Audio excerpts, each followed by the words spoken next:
Bonjour et bienvenue dans Parole d'Histoire, un podcast consacré à l'actualité des livres, des débats et de la recherche en histoire. La nouveauté de la semaine, c'est que vous pouvez désormais nous rejoindre sur le groupe Facebook de Parole d'Histoire. Well, I guess it's official. We're now on Facebook. Sur Facebook donc, un espace ouvert à toutes et tous pour discuter des émissions, d'histoire plus généralement, partager des idées, des remarques, des suggestions. Vous nous retrouvez également sur les autres réseaux sociaux. L'épisode d'aujourd'hui nous emmène au Moyen-Âge en compagnie de deux historiennes qui publient deux bandes dessinées, les tomes 7 et 8 de l'histoire dessinée de la France, Fanny Madeline pour Croisade et cathédrales, Valérie Thès pour À la vie, à la mort. Merci et bonne écoute. Je suis aujourd'hui avec Fanny Madeline, bonjour. Bonjour. Vous êtes maître de conférence à l'Université Paris 1 et Valérie Thès, bonjour. Bonjour. Vous êtes professeur d'histoire du Moyen-Âge à l'École normale supérieure de Paris et vous avez toutes deux co-écrit un livre qui vient de paraître, chacune un tome de l'histoire dessinée de la France aux éditions La Découverte. Fanny Madeline avec Daniel Cazenave au dessin, c'est le tome Croisade et cathédrales d'Aliénor à Saint-Louis, donc sur le Moyen-Âge central, le tome 7 de cette histoire dessinée de la France, et puis avec Étienne Anheim et au dessin Sophie Guérive, Valérie Thès, vous signez À la vie, à la mort, des rois maudits à la guerre de 100 ans, donc qui est le tome 8, immédiatement après, dans cette même collection, très belle collection évidemment, qui s'étoffe donc de plus en plus. Je suis ravi d'en discuter avec vous. Je voulais vous demander, peut-être pour commencer, de quelle façon ce travail a commencé à s'organiser, parce que en plus vos deux volumes sont jointifs, donc est-ce que ça vous a conduit à des discussions pour savoir un petit peu comment vous alliez gérer la transition, la période, on va dire, autour de Philippe le Bel. Votre volume, Fanny, se termine au moment où commence celui qu'a co-signé Valérie Thès. Donc, comment vous avez un peu conçu ces ouvrages ? Oui, alors on a un petit peu discuté, effectivement, pour savoir à quel moment on s'arrêtait. Moi, j'avais discuté aussi avec Florian Mazel, pour savoir jusqu'où il allait, justement. Voilà, lui, il a fait le tome précédent, Chevalier, moine et paysan. Voilà, exactement. Et donc, je voulais savoir jusqu'où, dans le XIIe siècle, il continuait, quels étaient les thèmes qu'il avait un peu abordés. Donc, moi, j'ai travaillé, en fait, avec les épreuves du tome 6, qui ont été en fait un peu un cadre à partir duquel j'ai un peu essayé d'imaginer ce que je pouvais faire à la fois de différent et en même temps dans une sorte de continuité. Valérie ? Et nous, on en avait parlé un petit peu de manière informelle, mais par contre, on n'a pas vu... Enfin, j'ai découvert vraiment l'album de Fanny et Daniel Cazenave juste au moment de sa sortie. Enfin, voilà, on n'avait pas tellement échangé sur... alors, sur la chronologie, on était d'accord pour... pas que ce soit uniquement centré sur la guerre de 100 ans, parce qu'au départ, c'était le tome Guerre de 100 ans, et on avait envie de remettre la guerre dans des perspectives plus larges, de donner une large place à l'histoire économique et sociale. Donc nous, ça nous arrangeait vraiment de commencer plus tôt dans les dernières années du XIIIe siècle, voilà. Et Fanny était d'accord. Voilà. Donc on s'était juste mis d'accord sur ça, dans mon souvenir à minima. Oui, et puis après on a reparlé un petit peu justement sur la construction du récit. Tu m'avais dit que vous aviez pris la mort comme personnage principal. Et donc, du coup, ça m'a aidé un peu, parce qu'en fait, c'est pas évident d'écrire un scénario quand on... Alors ça, je pense qu'on va en parler, et justement, ça m'amène à vous poser une question un peu sur la logique de collection, puisque c'est une collection qui a une identité forte, et en même temps, beaucoup de liberté pour chacun des auteurs, dessinateurs ou dessinatrices. Il y a quelque chose qui est très original à chaque volume. On retrouve quand même assez souvent un procédé narratif, qui est vrai d'ailleurs avec le tout premier, qui est brillant, La Balade nationale, de Sylvain Venner notamment. Ce procédé narratif qui est de placer des personnages de façon anachronique ou incongrue dans l'histoire. Ça peut être un historien du 19e ou du 20e qui voyage dans l'histoire. On a vu ça dans le tome notamment de Bruno Dumézil avec Augustin Thierry et Cossina qui se retrouvent au 6e siècle. Ça peut être aussi des personnages contemporains, ça peut être un personnage plus abstrait comme la mort. Donc ça, c'est quand même un peu quelque chose qui donne son identité à la collection. Est-ce que ça faisait partie du cahier des charges au moment où vous avez commencé à discuter autour de ces volumes ? Alors, ce qui faisait partie du cahier des charges, c'était d'avoir à la fois une dimension récit sur la période et un retour critique sur le récit. Donc il fallait trouver le moyen d'avoir une instance qui fasse ce retour critique, cette prise de distance. Ça, c'est ce qu'on nous avait demandé. Enfin, je pense que ça devait être pareil pour toi à la première réunion qu'on avait eue dans les locaux de la revue dessinée. Mais nous, on n'avait pas très envie que la parole en marge du récit soit portée par une figure d'historien. Ouais, ça aurait pu être Huizinga après tout, ça aurait pu être ce personnage qui incarne l'automne du Moyen-Âge. Alors déjà, on savait que ça avait déjà été fait comme choix dans les tomes précédents, donc on voulait varier un petit peu. Et puis, par ailleurs, on n'était ni l'un ni l'autre, Étienne et moi, on n'était pas très à l'aise avec l'idée de se mettre en scène en tant qu'historien commentant la période. Donc on a imaginé, enfin, je c'est moi qui avais proposé cette idée de la mort, parce que c'est vrai que la mort est un peu omniprésente dans cette période. J'imagine qu'on va y revenir après. Et ça nous permettait donc d'avoir à la fois une instance qui avait un recul par rapport aux événements, donc qui connaissait la fin de l'histoire pour cette période-là, mais qui ne porte pas non plus notre point de vue. Et du coup, qui est pas non plus un point de vue normatif aussi. Enfin voilà, la mort, c'est pas nous. Elle a sa personnalité. Son humour très grinçant. Ouais. Qui est une marque de fabrique du volume. Et voilà, donc nous, c'était vraiment ça qui nous plaisait, de trouver quelqu'un qui commentait, qui mettait à distance les idées reçues sur le Moyen-Âge, le récit continu porté par les personnages de l'époque, mais sans que ce soit notre parole surplombante. Alors de la même façon, dans votre volume, Fanny, Madeleine, vous avez placé 2 personnages comme narrateurs qui du coup décomposent aussi cette figure du narrateur. Plutôt qu'un narrateur omniscient, c'est 2 personnages qui se font écho, qui se répondent, chacun pouvant porter à un moment ou à un autre une idée reçue que l'autre va venir un petit peu corriger. Vous pouvez nous dire comment vous avez fonctionné ? Oui, alors moi c'était pareil, je voulais pas prendre une figure de l'historien, même si en fait dans le travail de l'écriture, à un moment donné, ces 2 personnages se sont transformés entre le professeur et sa thésarde. Ils sont l'histoire, ouais, quand même. Alors j'ai fait non, il n'y avait pas moyen d'avoir ce schéma-là. Oui, ils sont quand même assez pointus sur les questions de charistie, un certain nombre de choses un peu techniques, mais finalement ils s'y retrouvent bien. Oui, voilà. Donc en fait, ils se croisent dans un TGV, dans un Eurostar. C'est ça. Et en fait, c'est pas des passagers tout à fait ordinaires. Non, ils se rencontrent justement sur leur passion du Moyen-Âge. Et comme je voulais aussi faire quelque chose sur le médiévalisme, je voulais justement m'intéresser à cette manière dont le Moyen-Âge est perçu. Alors bon, c'est vrai que de manière parfois un peu pointue, mais et surtout appropriée par une population, par des gens qui ne sont pas des spécialistes d'histoire, et donc j'avais aussi envie de restituer un peu cette dimension-là dans le récit. Alors le médiévalisme, parlons-en, parce que toutes les deux, vous avez travaillé sur des périodes qui sont parmi les plus identifiées et parmi celles auxquelles le médiévalisme a le plus recours, le médiévalisme au sens toutes les représentations dans la culture populaire du Moyen-Âge, toutes les appropriations du Moyen-Âge très contemporaines, et du coup on retrouve à certains moments justement des clins d'œil à ce médiévalisme. Vous ne faites pas comme si ça n'existait pas, on va jouer avec Ivanhoé ou avec les Monty Python. J'ai beaucoup aimé dans votre volume un petit passage où il y a des paysans anarcho-syndicalistes. Là, évidemment, on retrouve une scène culte du film Monty Python Sacré Graal, donc c'est quelque chose que vous avez eu à cœur de mettre en scène dans l'ouvrage lui-même.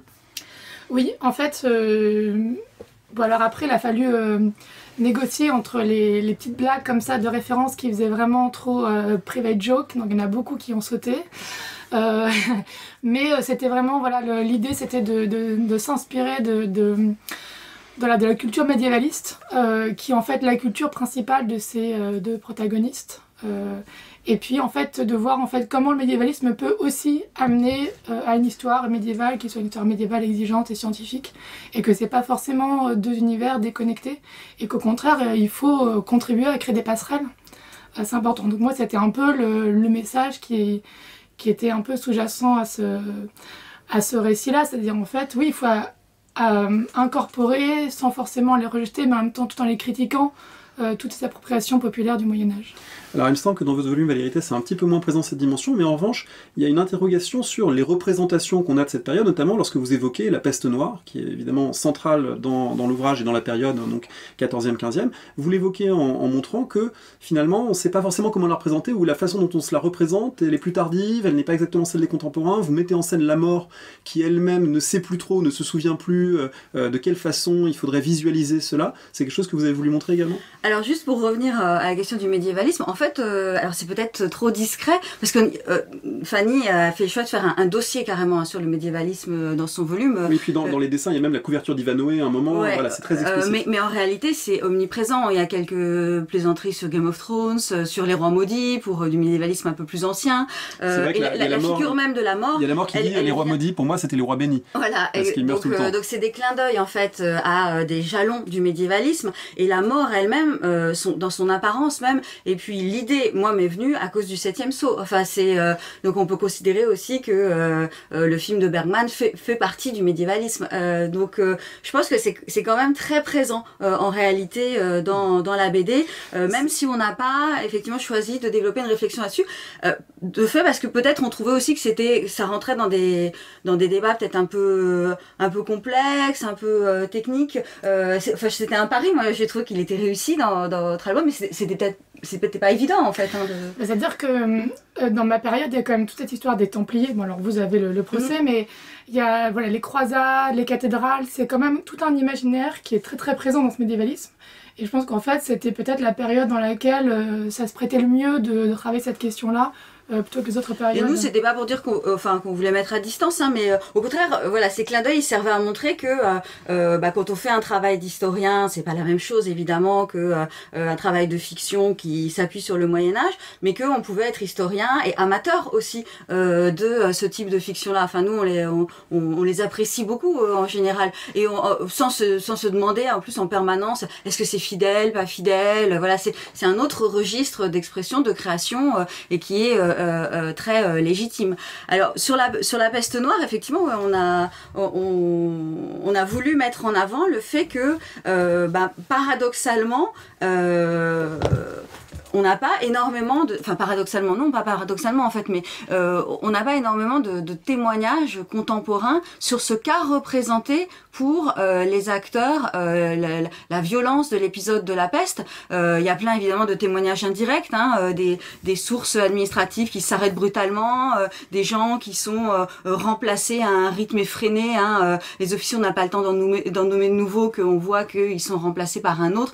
Donc on voit la peste comme ça en pratique dans les sources en tant que médiéviste, mais effectivement on a très peu de témoignages narratifs. Bon, il y en a, mais c'est des courts textes, c'est toujours les mêmes qu'on cite.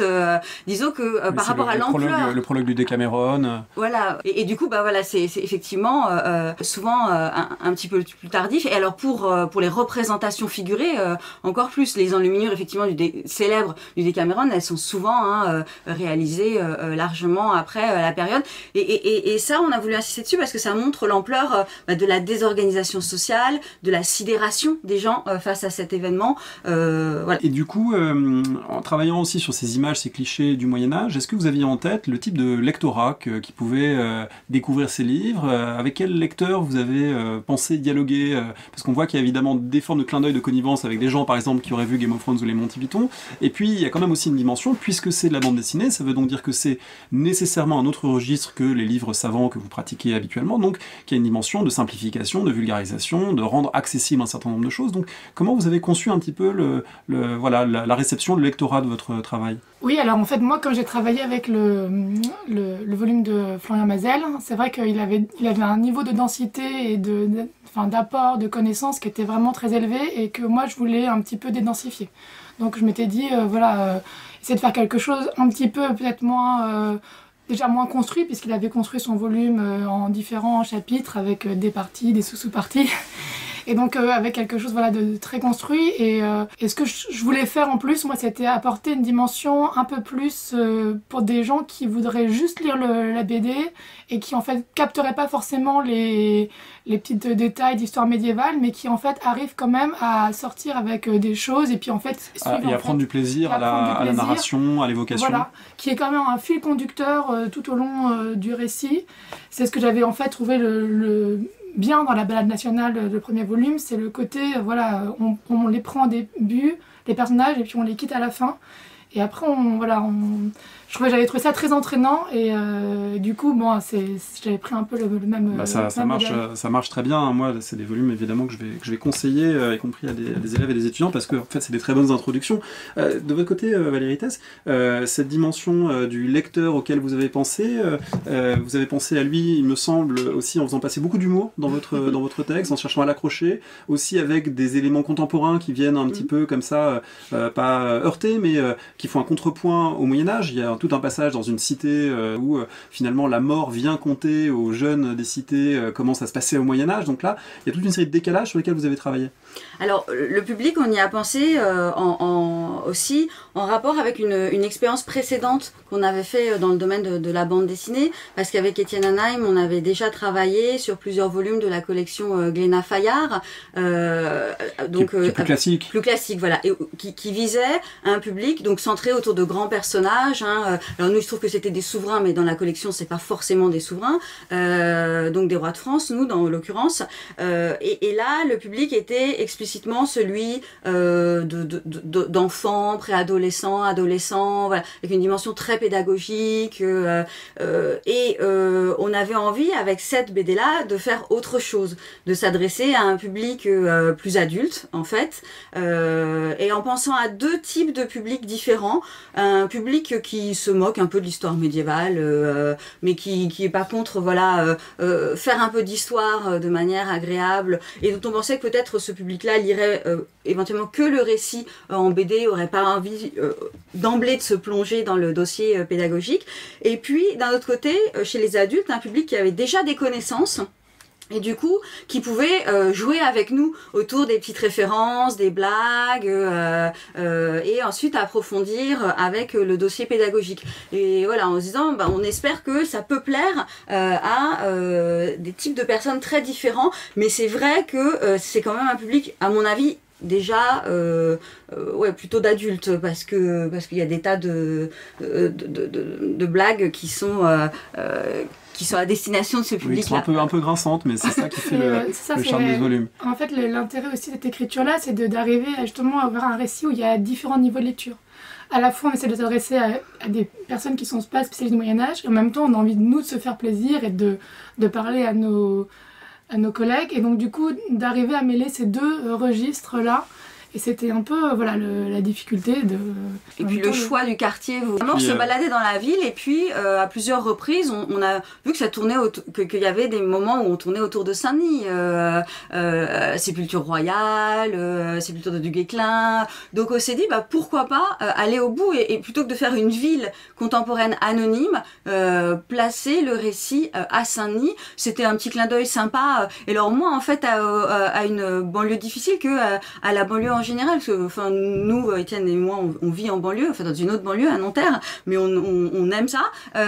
Et voilà, c'était pour jouer aussi avec les clichés qu'on peut avoir aujourd'hui sur la banlieue, les mettre à distance, plus que pour insister sur un contexte social difficile. Voilà. Alors, ce sont aussi des volumes qui ont des choix graphiques extrêmement différents, et évidemment, ces choix, ils ont des sens. Alors, peut-être qu'on va les présenter. Il y a un dessin qui est un peu plus naturaliste, tout en restant très, très poétique, dans le tome 7, Fanny Madeline avec Daniel Cazenave, où un certain nombre d'images médiévales d'ailleurs sont transposées. Vous jouez aussi un peu avec l'image médiévale. Et puis un dessin qui est beaucoup plus simplifié, symbolique, dans le tome 8, Valérie Tess, à la vie et à la mort, où là on a des grands aplats de couleurs, on a un style volontairement très simplifié, très naïf. Comment est-ce que c'est quelque chose qui est arrivé tout de suite? Comment vous êtes arrivé à ces choix? Peut-être en commençant par celui où le choix peut-être est le plus frappant, c'est ce tome 8 avec... Alors qui doit tout à Sophie Guérive. Donc nous, je pense que c'était pareil pour toi, on n'a pas été consulté sur le choix des dessinateurs. On nous a dit, pour votre tome, on avait pensé à Sophie Guérive, et on l'a rencontrée à la revue dessinée quand on a commencé à parler du projet. Et je dois dire que on était ravis en fait, parce qu'on a regardé un petit peu ce qu'elle faisait.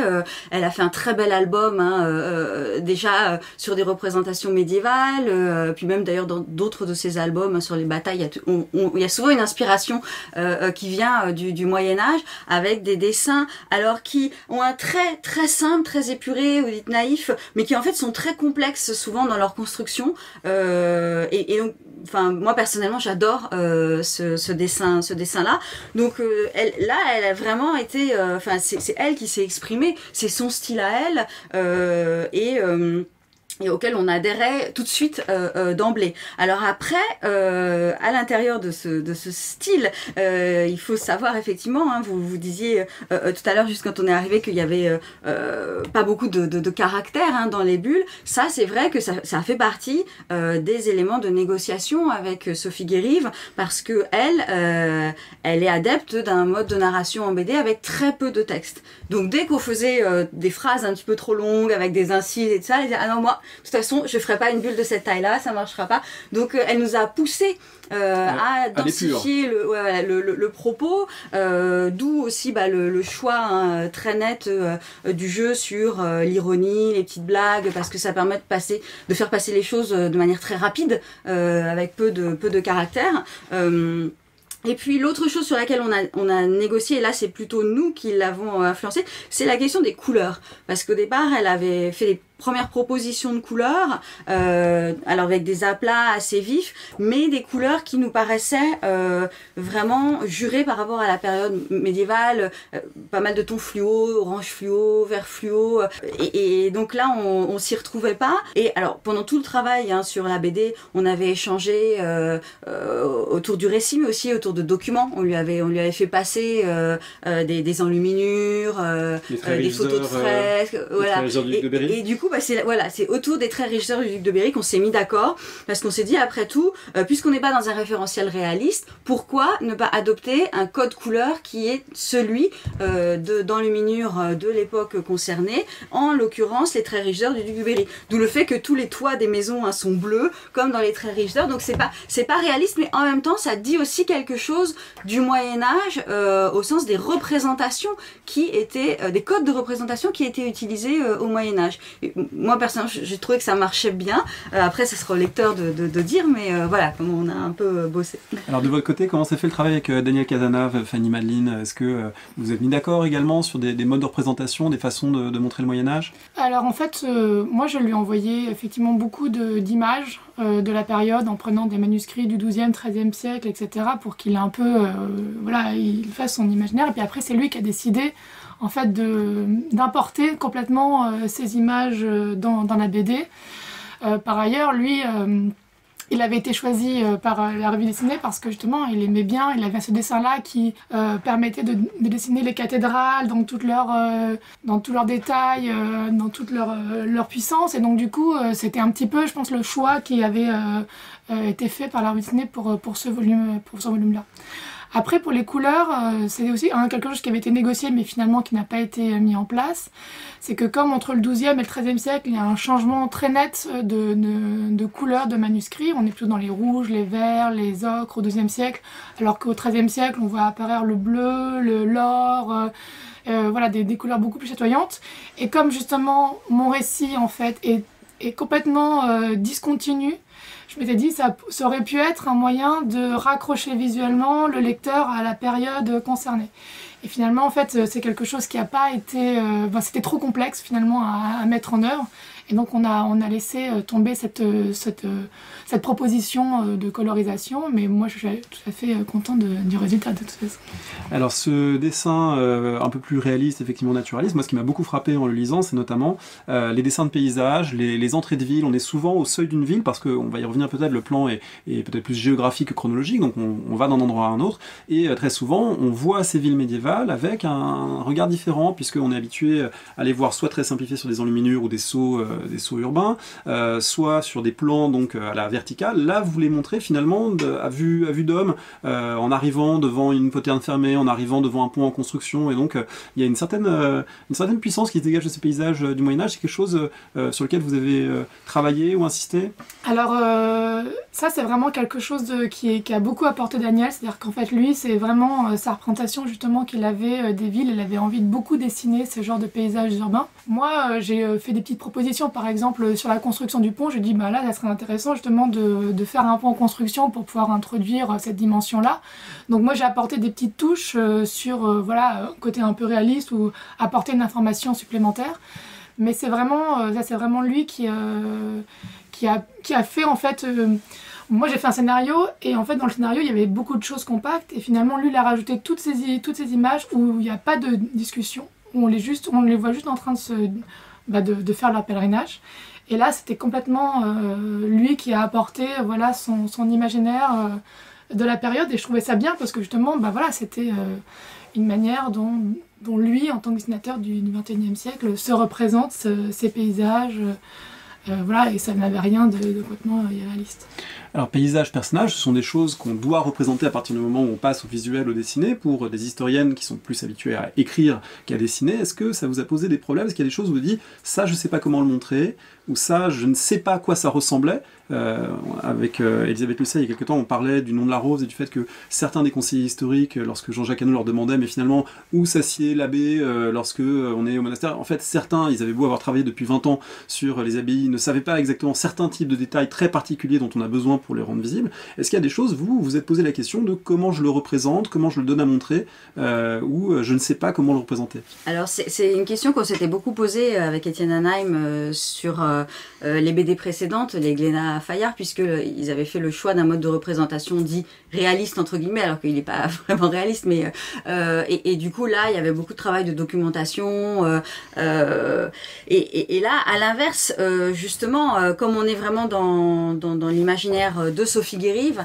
dans la BD, ça a simplifié beaucoup de ces problèmes là, parce que on se demandait pas si les bâtiments ils ressemblaient à ça ou pas. C'est plus dans le réalisme des rapports sociaux, des situations qu'on s'est posé des questions, mais pas spécialement dans le réalisme des représentations. Alors cela dit, toujours dans le jeu des clins d'œil, hein, on a utilisé des représentations d'époque pour certaines choses. Par exemple, la forme hein, que prend la mort dans ses jeunes années. Une sorte de spectre vert. Non, ça c'est quand elle est en vacances. C'est la période intermédiaire. Oui, les jeunes années, c'est une jeune femme. Avec des ailes, hein, voilà. des ailes de chauve-souris. C'est directement inspiré de la manière dont est représentée la mort sur les fresques de Pise, hein, de Buffalmacco. Donc voilà, il y a ce genre de choses qui ont été reprises. Mais après, voilà, sur les bâtiments, les villes, c'est pas du tout un référentiel réaliste. Mais c'est très libérateur parce que du coup, ça montre aussi au lecteur que c'est impossible, puisqu'on n'a aucune image aucune image réaliste du Moyen-Âge. On a des tas d'images, mais qui sont des images de toute façon très stylisées déjà à l'époque, très construites. Voilà, comme ça, il n'y a pas de malentendu, parce que le risque avec la BD réaliste, c'est que les gens s'imaginent que on représente vraiment l'époque médiévale telle qu'elle était, alors que personne n'est capable de faire ça aujourd'hui. Donc là, au moins, il n'y a pas d'ambiguïté. Voilà, page 43, par exemple, il n'y a aucune ambiguïté, puisque le dauphin qui doit affronter Charles de Navarre et Étienne Marcel, c'est un véritable dauphin avec une couronne, c'est l'animal dauphin. Donc voilà, là, on est effectivement dans quelque chose qui est très réussi de ce point de vue-là. Fanny Maline, dans votre volume, il m'a semblé que là, il y a quand même des choses que vous avez cherché à représenter, peut-être pour prendre le contre-pied justement de certaines images qu'on peut avoir du Moyen-Âge. Je ne sais pas si on peut parler de réalisme du coup, mais en tout cas d'une volonté de montrer d'autres réalités médiévales.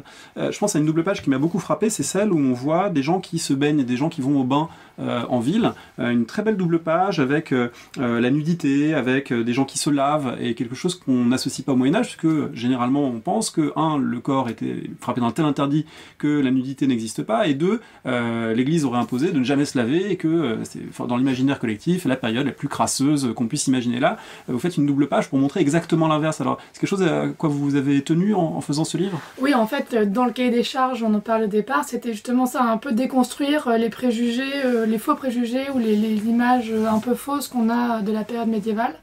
Et donc voilà, il y avait quelques passages obligés. Aussi, il y a sur le passage sur l'Inquisition où l'inquisiteur dit que il n'est pas un Espagnol du XVe siècle, donc il ne va pas le torturer. Alors ça, on retrouve souvent chez les médiévistes cette volonté de mettre une petite pierre dans le jardin des modernistes en disant que beaucoup de choses qu'on associe au Moyen-Âge, qu'il s'agisse finalement de ce qui pèse sur les paysans, qu'il s'agisse de la torture, des bûchers de sorcières, etc., finalement, c'est à l'époque moderne où ça prend tout son essor. Voilà, donc il y avait ça, et puis... sur la dimension réaliste, on a justement cette discussion autour de la représentation de la cathédrale de Reims. Au tout début, là, quand ils arrivent dans le Moyen-Âge, où on la représente au moment du sacre de Louis VIII. Et justement, à ce moment-là, elle est en chantier. Elle ressemble pas du tout à la manière dont Daniel l'a représentée. Et donc, moi, j'ai insisté pour dire, alors, soit on fait une cathédrale en chantier, mais en même temps, le chantier, on sait pas à quoi elle ressemble tellement plus que la cathédrale finie, ou alors au moins, on met un petit encart pour dire que on représente ça, mais en même temps, on sait qu'à ce moment-là, ça ressemblait pas à ça, et on sait pas à quoi ça représentait. Donc voilà, donc il y a eu pas mal de petits moments comme ça, où par exemple aussi quand il fait une scène de tournoi, au début il avait fait la scène de tournoi, mais vraiment avec le chevalier en armure type 16e siècle. Et donc là j'expliquais que non, le tournoi au 12e siècle ça ressemble pas du tout à ça, donc il a un petit peu remodifié. Voilà, donc je suis un peu intervenue dans ces moments un peu en tant qu'experte, mais j'essaie de pas trop le faire. Et voilà, en disant je mets un petit encart, un petit cartel pour dire que c'était pas vraiment comme ça. Mais oui, sur l'idée de déconstruire un petit peu les préjugés ou les visions qu'on se fait du Moyen-Âge comme un temps obscur, où les gens ne se lavaient pas et se torturaient les uns les autres. Alors, ça ne veut pas dire qu'il n'y avait pas du tout de violence, il y avait effectivement de la violence, mais essayer de rétablir un peu quand même... Une forme d'équilibre, d'équilibre historiographique.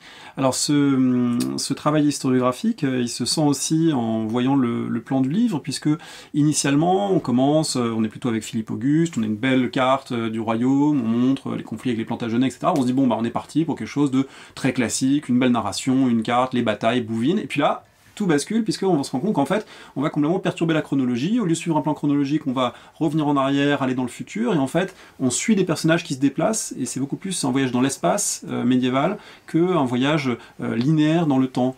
Ça, c'est vraiment votre choix ? Oui, c'était mon choix, c'était déjà de partir de Londres et d'arriver à Compostelle, donc faire une histoire de France qui commence et se termine... alors là, finalement, on a terminé à Paris à Notre-Dame, c'était un petit peu... lié aussi aux événements de l'incendie. Voilà, et puis surtout aussi passer par Tunis, il y avait même l'idée d'aller jusqu'à Acre, mais bon, ça on a aussi abandonné. Donc de montrer qu'à ce moment-là, en fait, qu'est-ce que c'est que la France à ce moment-là ? C'est pas grand-chose. Les Français, les Angevins, Charles d'Anjou, ils sont un peu partout en Méditerranée. Ils essayent de conquérir le trône d'Angleterre en 1216. Donc voilà, je voulais faire un petit peu éclater justement les cadres, à la fois les cadres géographiques, et en même temps, comme je voulais que le récit soit un pèlerinage, je voulais à chaque moment que chaque lieu soit symptomatique d'une période. Donc ça m'obligeait aussi à faire éclater la chronologie. Voilà, du coup on a Reims, Vézelay, Aigues-Mortes, Toulouse, et là on a le grand passage sur la croisade des Albigeois, donc, qui est important dans le livre. Du coup, c'est aussi dans ce passage-là que vous faites passer un certain nombre de questions historiographiques, pas entièrement résolues. Il y a un passage très très intéressant où un cathare et puis je sais plus, c'est un chevalier peut-être du Nord, ils discutent en gros, et ils discutent du sens de l'hérésie. Il y en a un qui dit que cette hérésie elle exprime vraiment une forme de résistance locale justifiée, d'autres qui disent que non, c'est pas tout à fait le cas, et vous tranchez pas totalement, en tout cas vous restituez quelque chose qui est encore en train d'être débattu, parce que c'est des questions très très complexes évidemment, les questions autour de l'hérésie, du catharisme notamment. Donc là vous avez voulu glisser un peu d'incertitude aussi dans le récit. Oui, tout simplement parce qu'effectivement je savais pas, il n'y a pas de récit fixé, donc c'était inutile d'essayer d'en choisir un. En plus, moi je suis pas une spécialiste de cette période, donc j'ai essayé de retracer l'état des connaissances, en tout cas, justement c'est un passage qui est du coup assez historiographique par rapport aux autres, parce que c'est la manière dont moi j'essaie de construire... Alors ce qui est drôle, c'est que ça s'incarne par des personnages justement, oui. Et en gros il y en a un qui défend un peu sa région et qui dit on a bien fait parce que on avait quand même des choses à faire entendre à ces gens du Nord qui ne nous comprennent pas forcément, et du coup avec aussi des résonances contemporaines. Oui, en fait, c'était sur essayer de prendre l'historiographie méridionale et voir en fait que la question albigeoise, et même encore aujourd'hui le catharisme, c'est un terme qui est encore utilisé, qui a une vocation, qui a une connotation très touristique, alors qu'en fait les historiens montrent qu'en fait le terme de cathare a été utilisé par personne au XIIIe siècle. En tout cas, il a été utilisé par la suite, mais dans une optique pas du tout de désigner spécifiquement ces châteaux-là, cette hérésie-là. Donc j'avais envie un peu de casser, ça fait partie des préjugés sur qu'est-ce que c'est que le catharisme, est-ce que ce sont vraiment des cathars. Et donc là, c'était plutôt sur le terme, discussion sur les mots, quel mot on utilise pour désigner cette hérésie. Dans votre volume avec Étienne Anaheim et Sophie Griff, Valérie Tess, il y a également des débats très importants qui sont évoqués, on voit deux en particulier, la question de la genèse de l'État moderne, avec l'idée que finalement ces guerres ont été des guerres qui ont construit l'impôt permanent, construit l'armée, construit une forme d'emprise sur le territoire, et puis également la genèse de la nation, du sentiment national, avec une vignette très frappante dans laquelle en gros vous opposez, alors du coup peut-être que certains vous reprocheraient une façon de résumer le débat de façon très rapide ou très simple, et vous opposez en gros avant la guerre de 100 ans où on se sent pas français ou anglais, et puis après la guerre de 100 ans, ça y est, on sent français. Il y a deux vignettes qui se répondent comme ça, qui sont très nettes pour dire que voilà, c'est un épisode qui a joué un rôle clé dans la genèse du sentiment national. Hein. C'est voilà, page 100, une paysanne qui dit avant la guerre, d'abord c'est qu'une lutte entre familles royales, et la paysanne dit moi quelque part je m'en tamponne le coquillard, et puis à la vignette suivante, à la fin les Français se voient comme un peuple, eux c'est eux et nous c'est nous. Et là du coup entre les deux évidemment il y a un basculement qui serait voilà, la genèse de quelque chose qui ressemblerait à la nation. Alors c'est un débat évidemment très complexe, et là du coup il est résumé de façon très mais en très même temps vive. ça c'est une vignette, et d'un autre côté il faut lire l'album dans son ensemble, parce que on voit très bien qu'au moment de la crise de succession, absence d'héritier mâle chez les premiers Capétiens, le candidat anglais, avant que la guerre ait commencé, est déjà écarté parce qu'on n'a pas envie que ce soit un souverain anglais qui règne sur le trône de France. Donc, et pourtant la guerre n'a pas commencé. Donc du coup...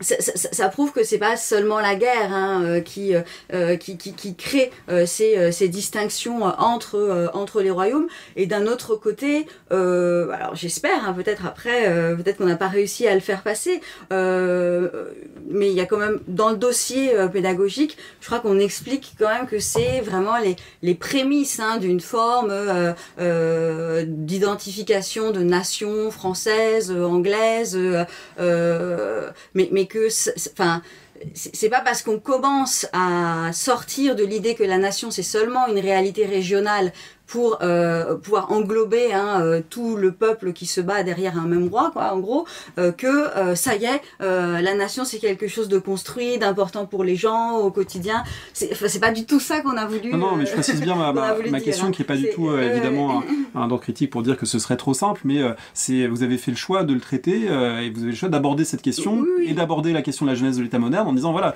c'est des questions compliquées, mais d'une certaine manière la guerre aboutit quand même à changer les réalités. La guerre joue un rôle de transformation important. Et sur la jeunesse de l'État moderne, alors là c'est vrai que merci Jean-Philippe Jeunet, on a beaucoup réutilisé ce travail à l'arrière-plan pour montrer comment et là du coup la guerre en fait indirectement parce que elle nécessite de développer les dépenses de l'État et du coup de sortir de l'idée que ce serait possible pour le roi de vivre simplement du sien, elle nécessite la mise en place d'impôts au service de la première nécessité qui fait consensus pour le bien public, à savoir défendre les populations. Donc du coup on justifie le prélèvement de l'impôt permanent par la défense du royaume, et puis après évidemment on essaie de montrer comment c'est un engrenage qui va avoir des effets positifs pour la construction de l'État, pas toujours positifs pour les populations,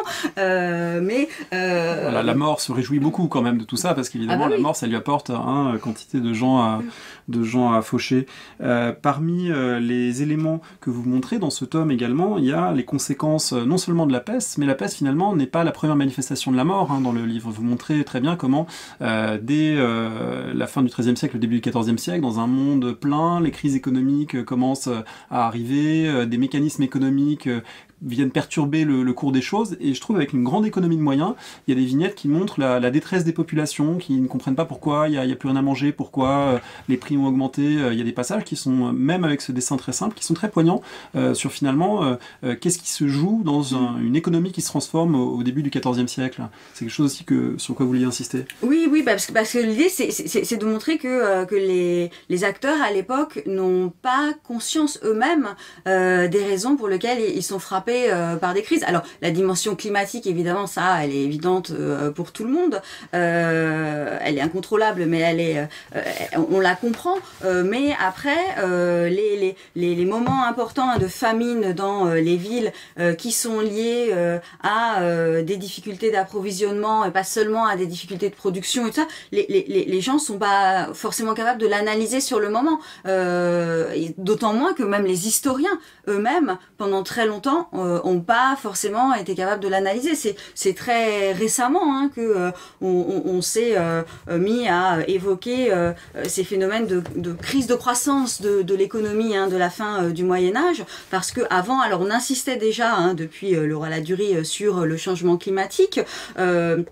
Mais la cause des crises qui étaient mises en avant principalement, c'était cette idée d'un monde qui aurait été trop plein, il y aurait eu trop de gens. Alors que aujourd'hui, on se rend compte que visiblement, c'est pas ça. C'était pas qu'il y avait trop de gens, c'est que on a une économie qui se développe, qui se globalise dès cette époque-là, avec une absence totale de mécanismes de régulation, de contrôle, et du coup des déséquilibres qui frappent ponctuellement certaines zones en Europe. Et pas toute l'Europe non plus, c'est pas une crise généralisée, permanente, le monde des villes est beaucoup plus touché parce que justement, ces villes, elles se sont construites sur un approvisionnement qui venait au départ des campagnes alentours. La ville, elle naît de la prospérité des campagnes alentours qui viennent déverser leurs surplus commerciaux sur les marchés urbains. Et puis, au fur et à mesure que la ville devient très grande, elle a besoin d'un réseau d'approvisionnement qui va de plus en plus loin, ce qui crée des difficultés de gestion. Donc c'est ça qu'on a voulu montrer. C'est des débats très compliqués qui sont encore à vif entre les historiens. Tout le monde n'est pas d'accord sur ces questions-là, mais on a essayé de sensibiliser le lecteur à ces débats et de lui dire aussi que c'était pas fini, c'était pas tranché, mais pour donner envie de lire des livres plus approfondis sur ces questions-là et dans les années qui viennent, des livres qui sont même peut-être pas encore écrits pour certains. Alors ça c'est un beau programme. Pour terminer peut-être, il y a une dimension sur laquelle on peut pas faire l'impasse quand on évoque le Moyen-Âge et quand on le dessine, c'est la dimension religieuse, c'est l'encadrement par l'Église, qui est traité dans chacun des volumes de manière un petit peu différente. Dans le volume plus tardif sur le 14e, 15e, ce sont les papes qui prennent une importance considérable, notamment parce que c'est le grand schisme et qu'il faut montrer comment ça se passe et qu'est-ce que c'est que la papauté d'Avignon, etc. Et puis, dans votre volume, Fanny Madeleine, il y a toutes ces grandes figures du XIIe, XIIIe siècle, il y a Bernard de Clairvaux, François d'Assise, la naissance des ordres mendiants, et donc évidemment, toute la réflexion sur l'encadrement des populations, autrement dit, peut-être plus du côté des structures dans le dans le volume 8, et plus du côté des acteurs un peu au quotidien, parce que comme on suit des pèlerins, finalement, ils sont amenés à rencontrer des clercs qui d'ailleurs changent parfois d'habits. Il y a tout un paysage, tout un univers des clercs qui volent des portables et qui volent. Alors on savait déjà qu'ils volaient des reliques, là on découvre qu'ils volent les téléphones portables. Donc là, vous avez voulu montrer toute la diversité de ce clergé médiéval. Oui, en fait, je pense qu'effectivement, au XIIe, XIIIe siècle, les changements religieux qui sont mis en place dans la réforme grégorienne touchent vraiment en profondeur les populations. On parle parfois même d'un deuxième christianisme qui se met en place. Et donc je pensais que...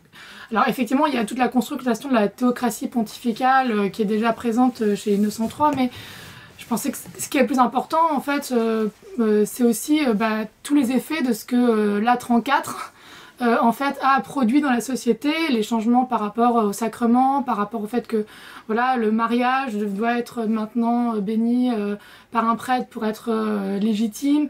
Donc en fait, il y a quand même des transformations majeures dans le quotidien des gens qui se produisent au cours du XIIe et XIIIe siècle, qui me paraissaient beaucoup plus importants, et je pense que une grande partie des gens ne se rendent pas compte que ça date de ce moment-là. Qui ne se rendent pas compte qu'en fait, le mariage béni, la confession, les 7 sacrements, etc., c'est des choses qui sont fixées exactement à ce moment-là, de la même manière que l'Eucharistie, la communion, etc., qui sont en fait là aussi des questions de dogme qui sont extrêmement discutées il y a toute la querelle entre Béranger de Tours et Anselme et Saint-Anselme. Et donc du coup plutôt que de partir dans ces questions théologiques, même si j'essaye un petit peu de les aborder sur la question du fait que finalement croire en la transsubstantiation, en l'Eucharistie, c'est un acte de foi. C'est-à-dire en fait, c'est parce que c'est difficile à croire que ça devient véritablement le cœur de la croyance. Donc voilà, j'essaie de les amener de manière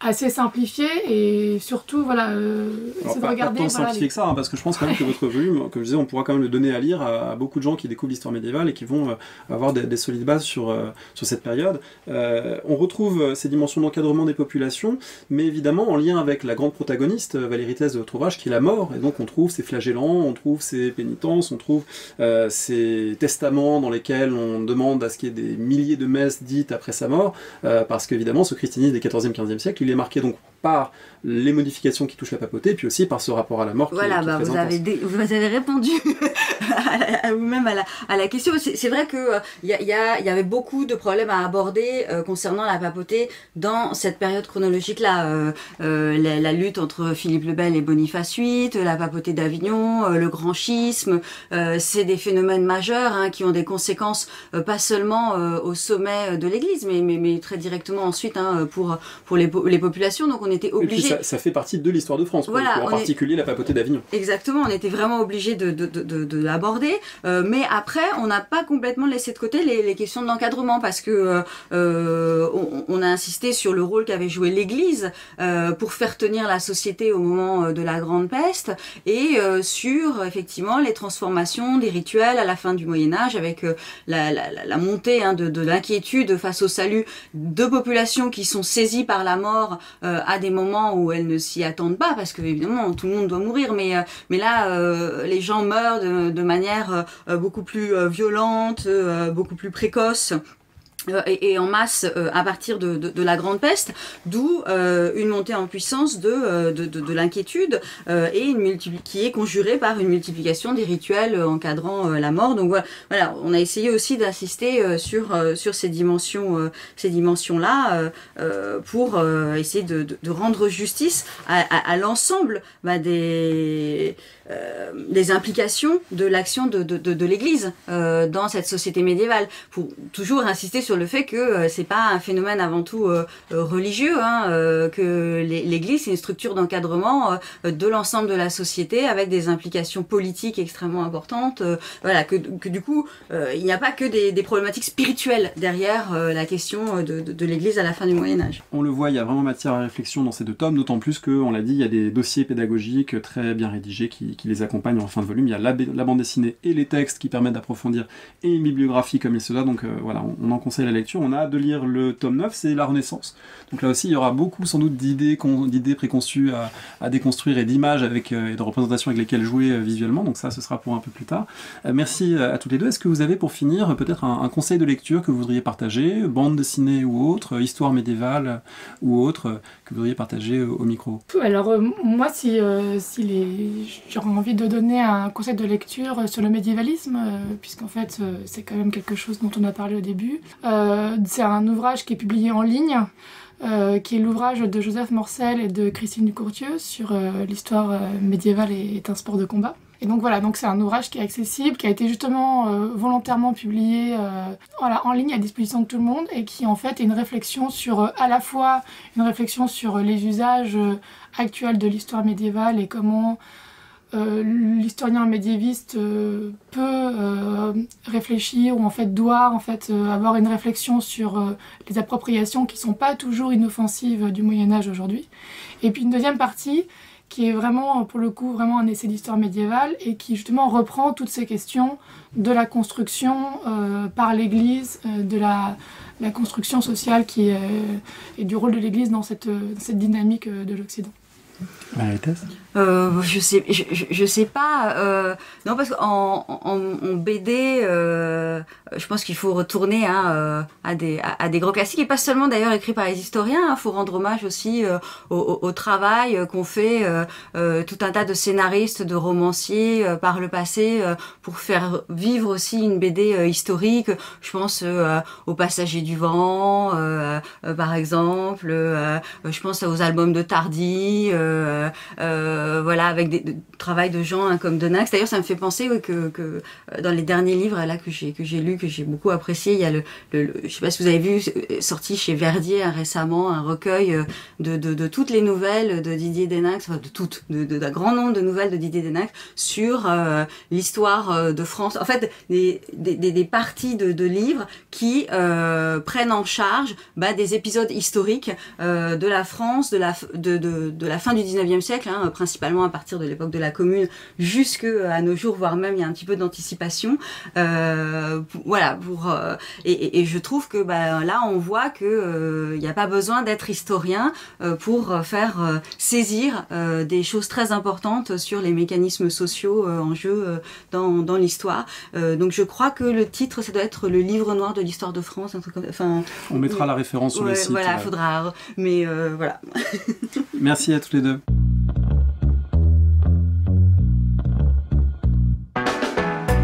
Merci de nous avoir écoutés. Rendez-vous sur le site www.paroledhistoire.fr pour toutes les informations sur le podcast, pour vous abonner, écouter ou télécharger les autres émissions.